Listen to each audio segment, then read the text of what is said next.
Hi, this is TheoryStation. I'm John Duggan, and this is the Rational Choice Modeling Program. This series is the Cost-Benefit Analysis series, and this is the fourth installment of the series. In this installment, I want to continue from last time and say a little bit more about fixed costs and the entry decision. And I guess the main part of this, though, is going to be talking about the multidimensional cost-benefit problem.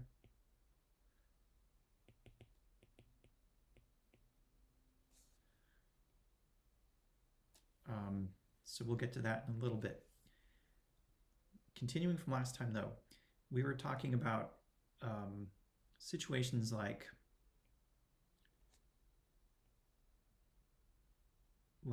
this, where you have a cost function where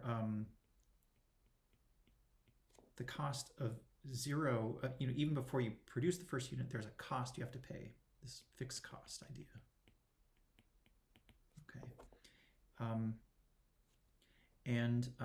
We said, okay, so the way you do that is just a two-step problem. You solve for the optimal scale,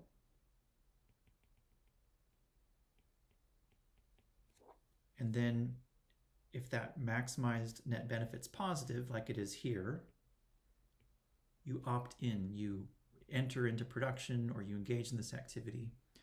So here you opt in, but here you wouldn't. All right, let's draw it like this. Okay, there's still an optimal scale,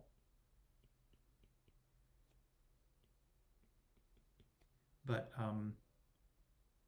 now the maximized net benefit's negative, so you would rather opt out and not enter this market or engage in this activity.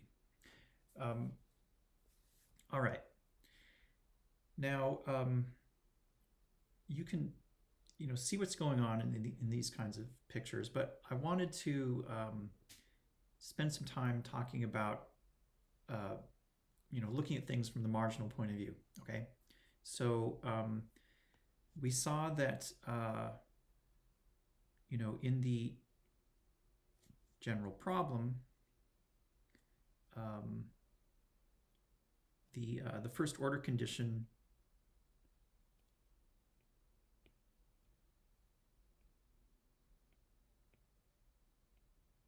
we could think of that as the intersection, finding the intersection of the marginal cost and marginal benefit curves, okay? And where those intersect, that gives you the optimal scale. Now, I said one thing that was not exactly accurate, okay? I said that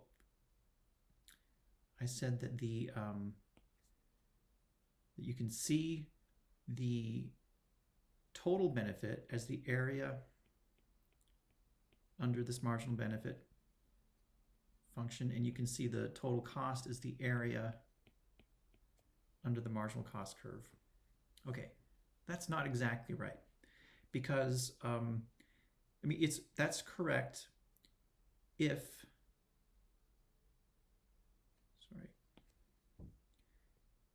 the benefit from 0 units of scale is 0 and the cost is 0, okay?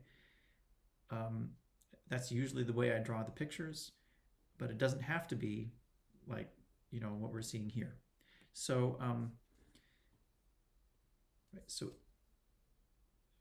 if this is true, then the blue would be the total benefit and the red would be the total cost. All right, but that's not the full picture, because you could violate this condition, right? In particular, suppose you have positive fixed cost. Well, if that's true, then the total cost is the red area under the marginal cost curve plus whatever that fixed cost is. Okay, so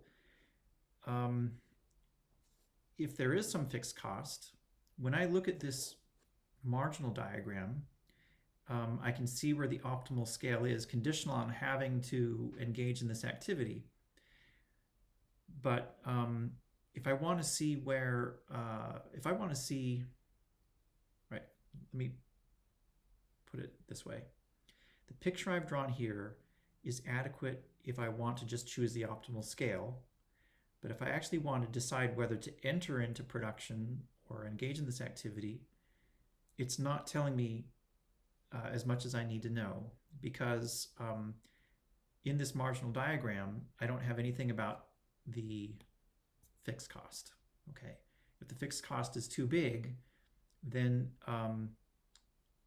then the maximized net benefit will end up being negative, and I won't actually want to engage in this activity. I'm not seeing it from this picture. Okay, so I just want to say a little bit more about this.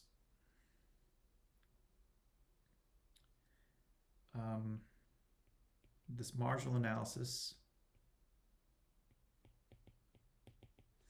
And I'm going to focus on a linear benefit function.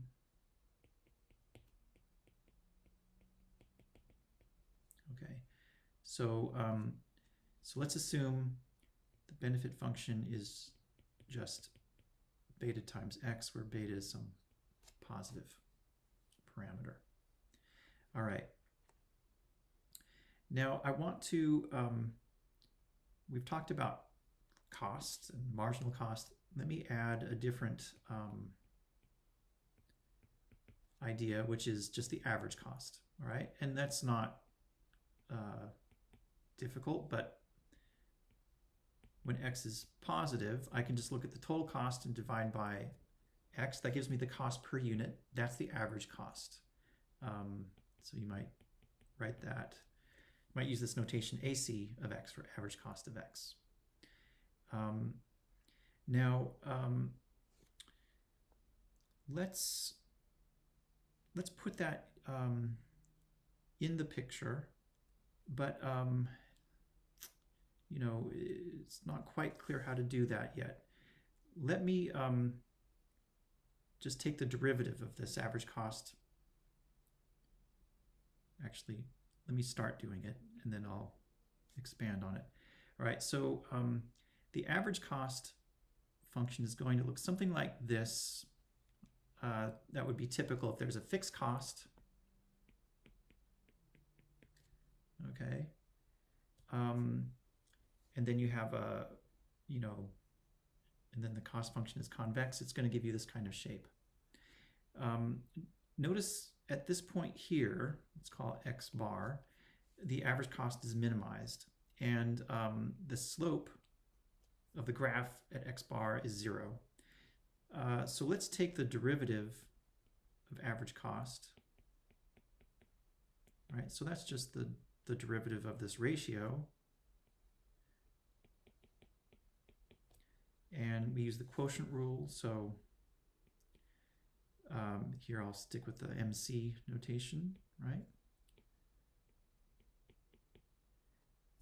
So if you remember it by the saying low d high minus high d low, the derivative of x is just 1, so that's that, and then it's all over low squared. Right, so that's the derivative of average cost at x. To find x bar, we'll just set that equal to 0.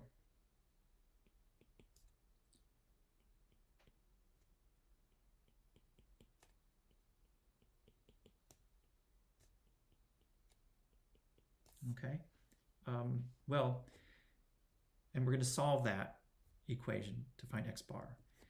All right, so notice that this equation holds for x if and only if this equation holds for x, because we just multiply both sides by x squared. And of course, we can add the cost of x to both sides, and we get this. And let's divide both sides by x.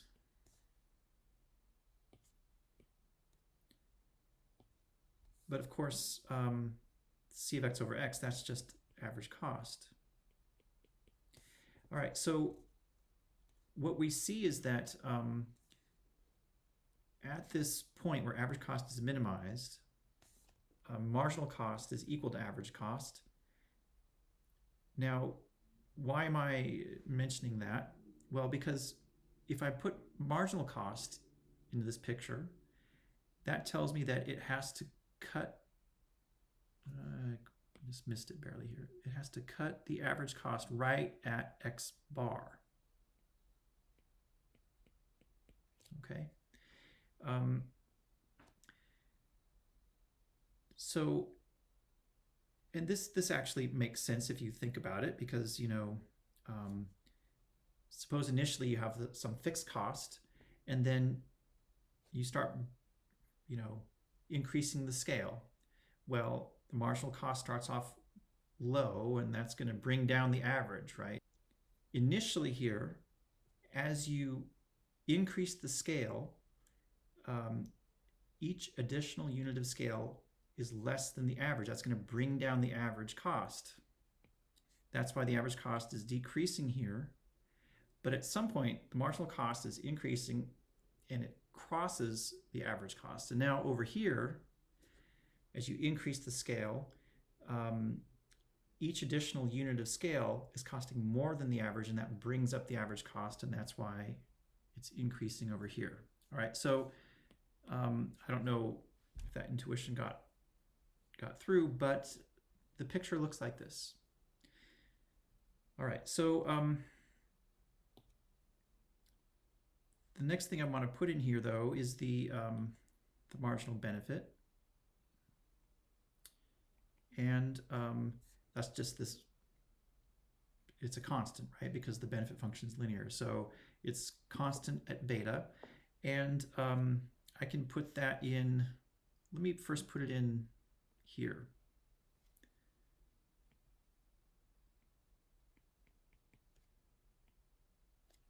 Okay. So in this picture, we have our marginal cost function here. We have our marginal benefit. We know where the optimal scale is. It's where those two intersect. So this is our x star right here. Okay. As we said, you know, the marginal diagrams are good for finding the optimal scale. But now let's think about the question, should this decision maker or firm engage in this activity at all? We have to ask, is the maximized net benefit positive here? Well, so in terms of this diagram, we can now see the total cost factoring in the fixed cost. What is it? Well, the total cost, if you think about it, is just the average cost times x, right? I mean, that's just clear from this expression. Geometrically, that total cost then is, well, I find the average cost at x star at this optimal scale. That's the average cost there, and I'm going to multiply it by x star, right? So the total cost at x star is going to be just the average cost, this distance here, times x star, and so that gives me the area of this rectangle here. Okay. So this is the total cost at the optimal scale. And, well, what's the total benefit? Well, in this linear benefit case, it's just beta, this height here, times x star. And so the total benefit will be this blue rectangle.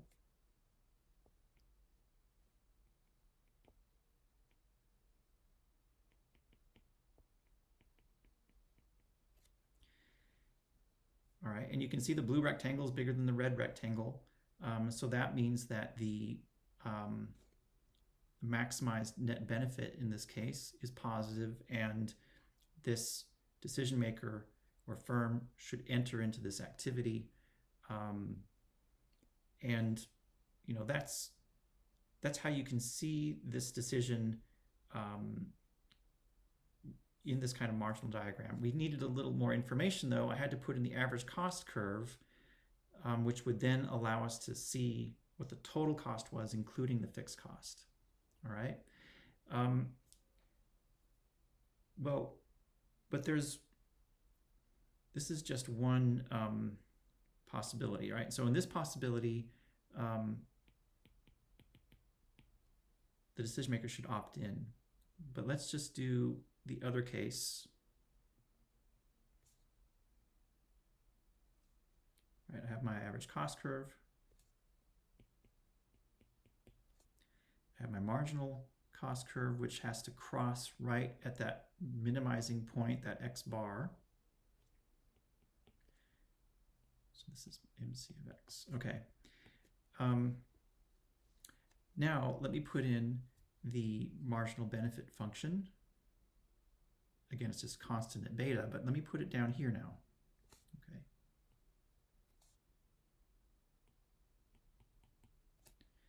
All right, again, total cost.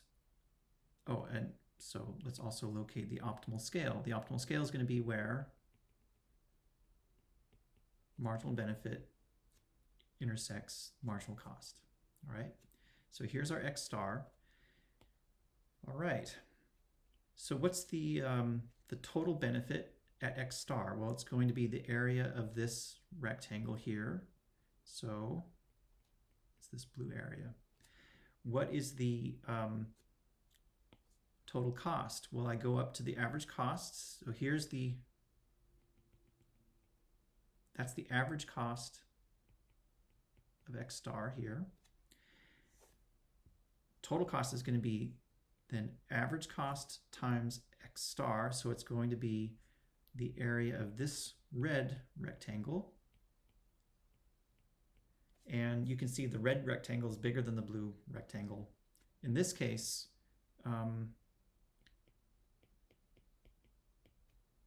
the maximized net benefit is negative, and this decision maker should opt out. Okay. So what's the difference in the two pictures? Well, in the first picture, right, where you opt in the picture from the previous slide, the key there was that at the optimal scale, the average cost was increasing, and that's the key. Right, so if average cost is increasing at the optimal scale, then you opt in. You engage in this activity, but you opt out if the average cost is decreasing, and it's a little hard to, it's close there, but it is decreasing at that point. If the average cost is decreasing at x star, you opt out.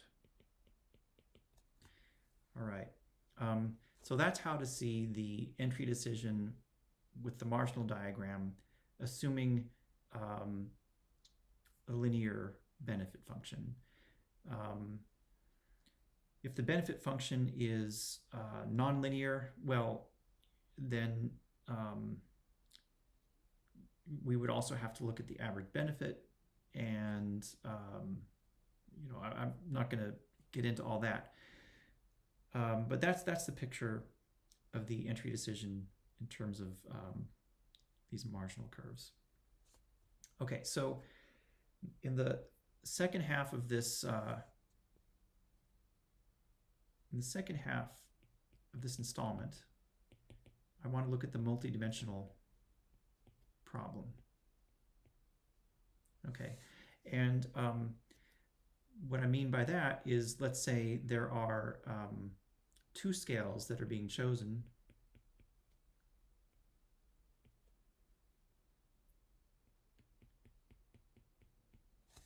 Okay, where we'll call them x1 and x2. So those are both non-negative scales, but just of different activities. Right, so activity 1, the scale of that is x1, and the scale of activity 2 is x2. All right. So here we would, to be very careful about this would take a lot of work. We would assume that this benefit function is concave, but what that means now, it's harder to state, but basically if we were to graph this thing, we would have to we would have to have a three-dimensional picture where we have two axes to represent the two different activity levels, and then a vertical axis to represent the actual benefit.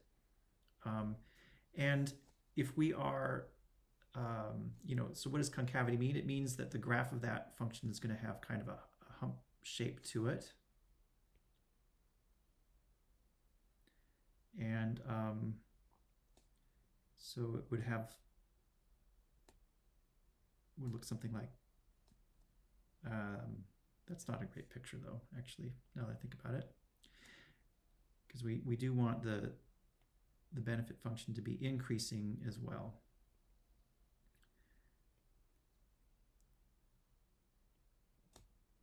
Okay.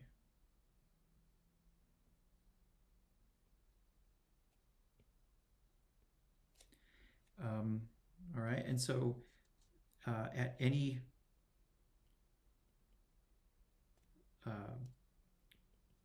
x1, x2 combination, right, at any choice of scale for the two activities, we would then go up until we hit the this three-dimensional graph, and then that would give us the benefit, that vertical distance from this horizontal plane up to this three-dimensional graph would give us the benefit of that combination of x1 and x2. Okay, so concave would mean something like that. Okay, the technical definition of it is a little complicated. We would have to talk about negative definite matrices and whatnot, so let's not bother with that. The cost function we would want to assume is concave, and that means instead of having kind of a hump shape, if we were to graph this cost function, it's going to have more of a cup type shape.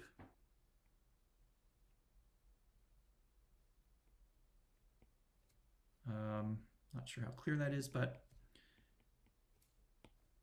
if you take an x1, x2 combination, like so, you just go up until you hit this this graph, which is now kind of scooping up, and that, again, that distance gives you the cost of that combination of x1 and x2. We also can allow for linear benefit and cost functions. And in an example, I'll do that actually. So at any rate, so C is convex, the benefit function is concave, and when we maximize, when we try to solve this problem, now with respect to x1 and x2,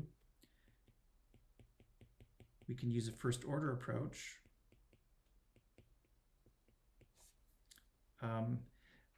But now, we don't just take the derivative of the objective function, because there's two arguments in the objective function now. So we're going to take partial derivatives. So at the optimal scale, and I should say, it's possible to do the same sort of thing that we did in the simple one-dimensional example.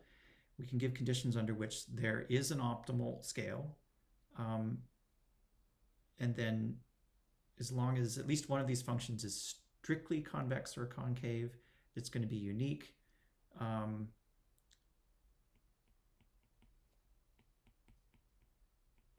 Okay, we can call it x1 star, x2 star, right? Because now we have these two components. We can give conditions for those optimal scales to be positive for both activities.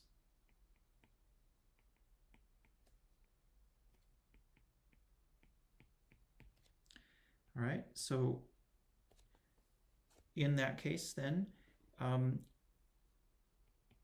we have a first order condition that has to hold.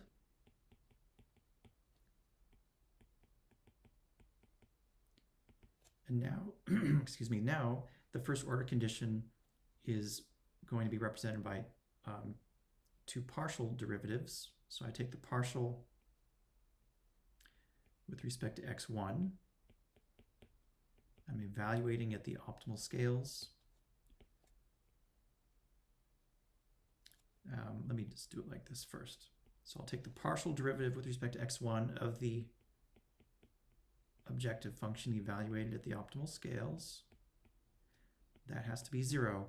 Same if I take the second partial derivative of the objective function evaluated at the optimal scales.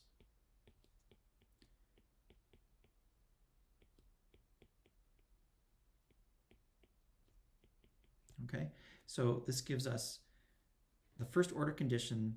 Instead of just giving us one equation with one unknown x, this gives us a system of two equations in two unknowns. But if we can solve for those unknowns, that gives us the optimal scale of both activities. Okay. Okay. Just to write this one more time, we can use the summation rule and manipulate things a little bit to get the following version of the first order condition, and that is like so. The first partial derivative of the benefit function at the optimal scale has to equal the first partial of the cost function.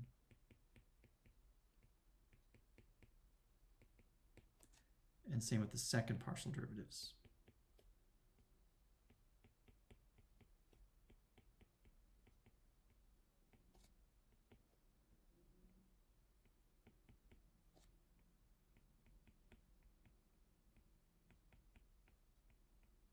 Okay.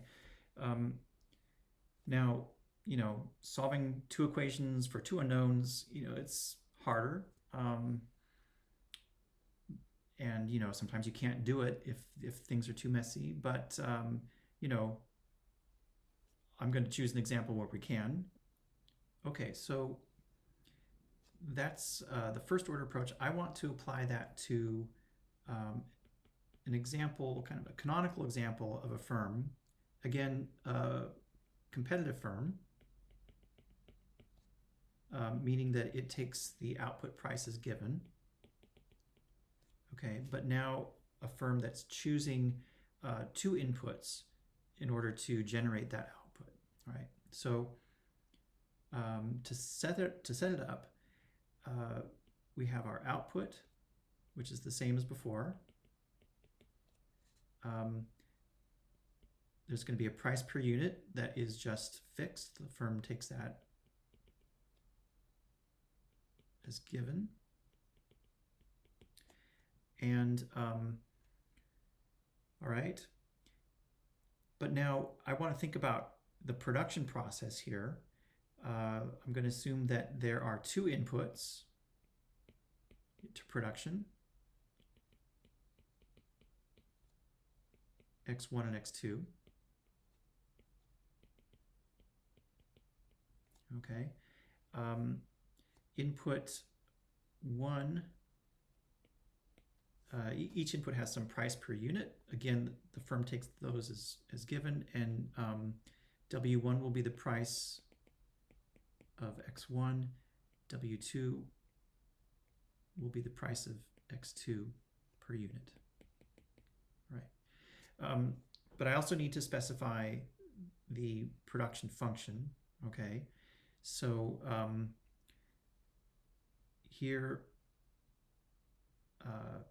given x1 and x2, those will determine some output according to a production function f. And I'm going to just pick a fairly simple functional form for this production function. It's going to be Cobb-Douglas. And that is, so it's going to have the following form. Given x1 and x2, the amount of output is x1 raised to alpha times x2 raised to beta, where alpha and beta are both positive, and they add up to less than 1. And that's going to give us a production function that has kind of a concave shape, which is really a very, common assumption in this setting. Okay, so right, that's the model. So what does the firm actually do? Well, it's going to maximize profit. Okay, so first, let's think about what revenues are. So, so if you choose x1 and x2, your amount of output is going to be just, you put those into the production function. The price per unit that you get from this output is P, so the total revenues is going to be just P times this output. But of course, in the Cobb-Douglas example, that's going to be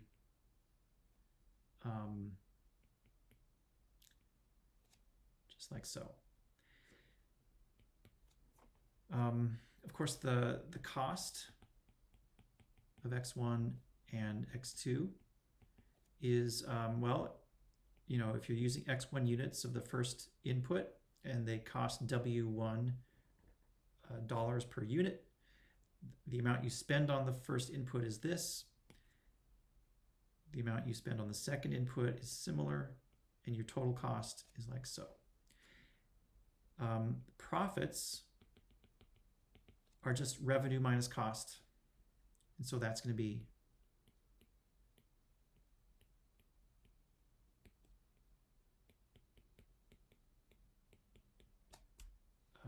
this expression here. Okay, so the firm's problem is to choose these inputs to maximize profits.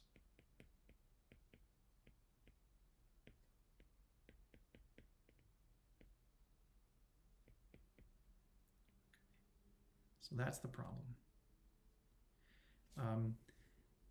This has the structure of a cost-benefit problem where the revenues are the benefits, the amount you spend on the inputs is the cost, and we can apply the first order approach to try to find the optimal scales of each input, and we want to find the expressions for those in terms of exogenous parameters to explicitly solve for them. Okay. All right. So when we take the first order condition, we're going to get, I guess I'll just do that down here. All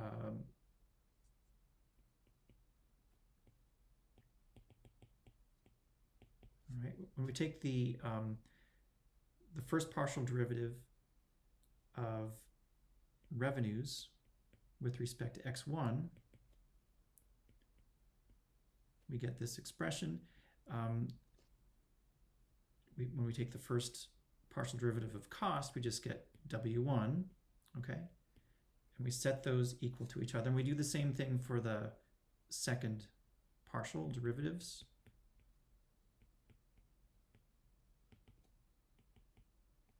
Like so. This is our first order condition. We know that, in this problem, there's going to be unique optimal scales of both inputs, and those are going to be the unique solutions to the first order condition. So we just need to solve the first order condition to get our solution. Now, the way we're going to think about this is, we know, well, to figure out what that solution looks like, we're going to say, well, suppose we have a solution, what else would it have to, what else would it have to satisfy? Well, if we have a solution to these two equations, then since the left-hand side is equal to the right-hand side for both, we can divide the left-hand side of the first by the left-hand side of the second, and divide the right-hand side of the first by the right-hand side of the second. Right? If you have a solution to the two equations, then this third equation that I just wrote down also would have to hold, right? We can simplify that. The p's cancel, and we just get alpha x2 over beta x1 is equal to w1 over w2. We can then solve for x2. That's going to be beta w1 over alpha w2 in terms of parameters and x1. Okay, so here we haven't actually solved for x2 as a function of parameters because there's an x1 over here. But what we know is that any solution to the first order condition will have to satisfy this relationship. Okay. All right, so now that I have x2 in terms of x1, I can substitute that back into the first equation in the first order condition. All right, so let me rewrite the first equation as follows. Now, instead of this x2 here, I'm going to use the expression down here. So I have beta w1 over alpha w2 times x1, and that's to the beta power equals w1. All right, so I've just rewritten the first equation, but substituting in this expression for x2. Now I have x1 with a bunch of other parameters. If I can solve that equation for x1 and put that on one side of the equation by itself, then on the right-hand side, I'm going to have a bunch of parameters, and that's going to tell me exactly what the optimal scale for the first input is. Okay, so let's start solving here for x1. All right, so I've got x1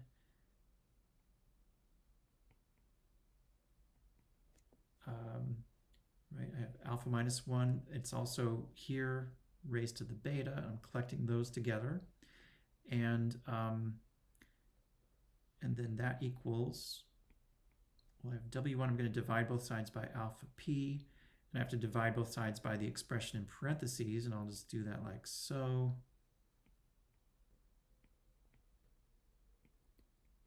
All right, notice I've flipped the fraction inside the parentheses. So, so I get that. All right, but we can simplify that some more.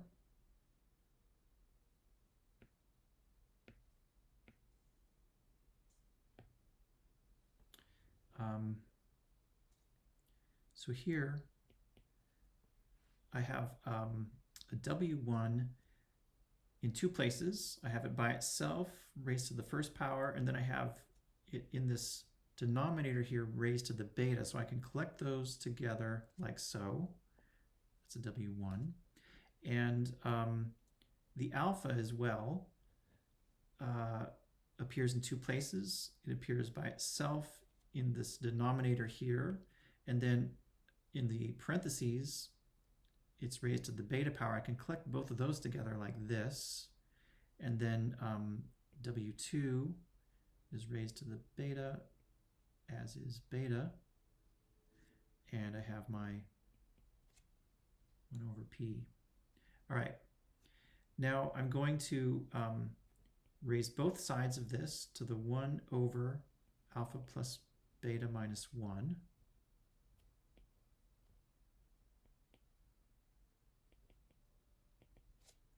And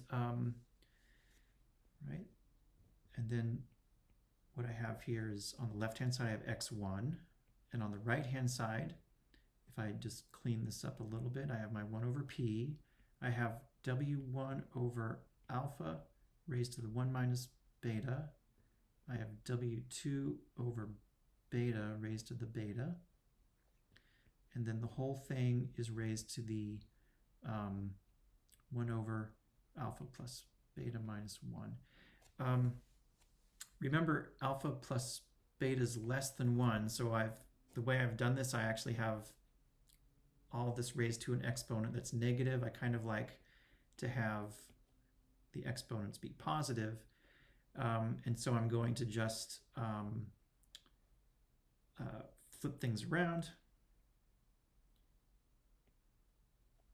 Right, I'm going to have the exponent be 1 over 1 minus alpha minus beta, but then I need to flip everything inside that expression. So I'm going to have p times alpha over w1 raised to the 1 minus beta, and beta over w2 raised to the beta.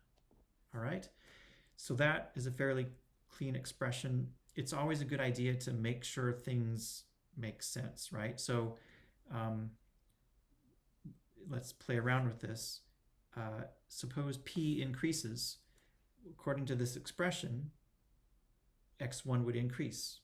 Does that make sense? Well, p is the price of output. If the output of this firm becomes more valuable, yeah, it makes sense that it's going to produce more and it'll use more of the first input. So that, you know, passes the kind of intuition test. What if W1 increases?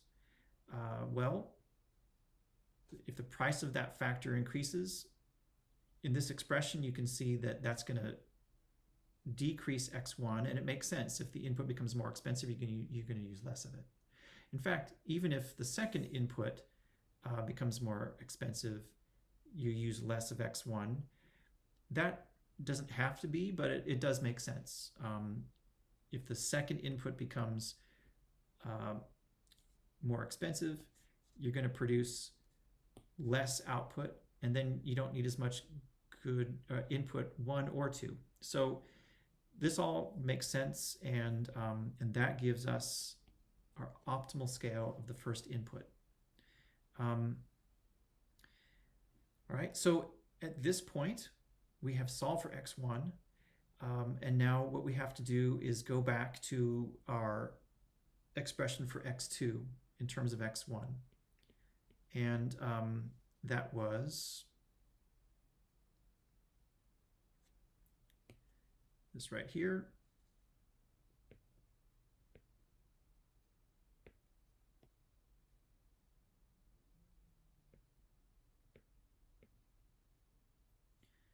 All right. Now we have solve for x1 star, and we're trying to get x2 star. And well, that's then this. We just put in the expression we just got for x1 star, and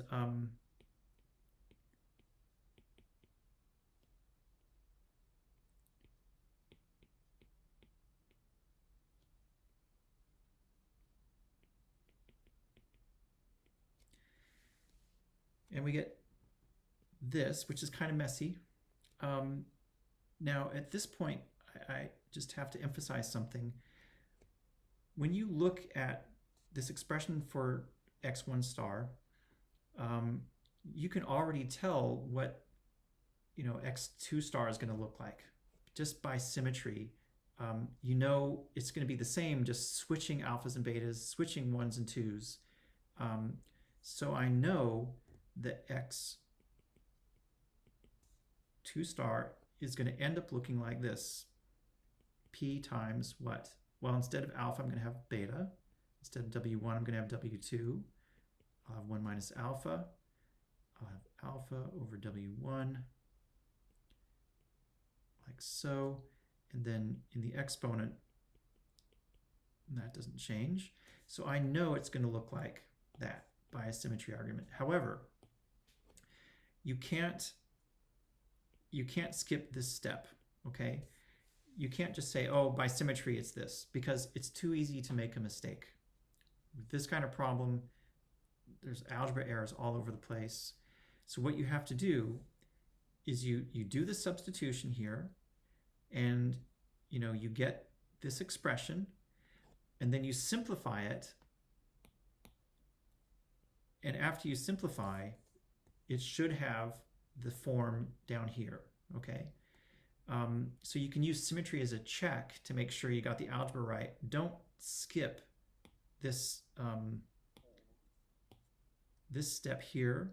It's just too easy to screw up, okay? I actually checked, so I know that this is correct.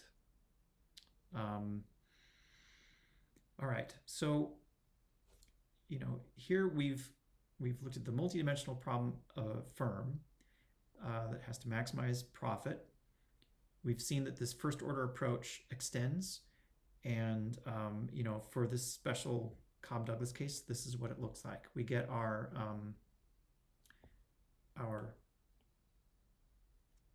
optimal scales of both inputs as an explicit function of parameters. All right, so that's all I have to say about cost-benefit analysis. I just want to, emphasize it's an incredibly useful model. It applies to lots of different situations. I've talked a lot about the firm, but it comes up, all over the place. And we'll talk about it in a later series. When we do public good provision, we'll be talking about cost-benefit analysis. Yeah, so that's it for this series. In the next series, I'm going to talk about the one-dimensional policy choice model. And yeah, I hope to see you there.